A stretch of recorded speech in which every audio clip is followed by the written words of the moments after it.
உன்னை நினைச்சா எனக்கு பெருமையா இருக்கு போஸ். நீயும் நானும் ஓடி போய் கல்யாணம் பண்ணிக்கிட்டா அது நம்ம 2 பேருக்கு மட்டும்தான் சந்தோஷம். உங்க அப்பா கொடுத்த வாக்குக்காக நீ அந்த பிள்ளைய கல்யாணம் பண்ணிக்கிட்டா உங்க குடும்பமே சந்தோஷமா இருக்கும். எனக்கு நான் சின்ன வயசுல இருந்து ஆசைப்பட்டது எதுவுமே கிடைச்சது இல்ல. எங்க அப்பா அம்மா மேல நான் ரொம்ப ஆசைப்பட்டேன். எங்க அப்பாவும் அம்மாவும் சந்தைக்கு போயிட்டு வரேன்னு திரும்பி வரும்போது பூனமா தான் வந்தாங்க. நான் உன்னை அளவுக்கு அதிகமா ஆசைப்பட்டேன் போஸ்.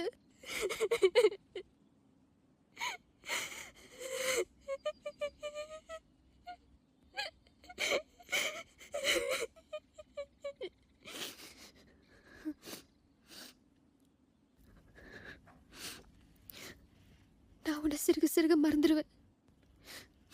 நீயும் என்ன மறந்துட்டு அந்த புள்ளைய கல்யாணம் பண்ணிக்க போஸ்.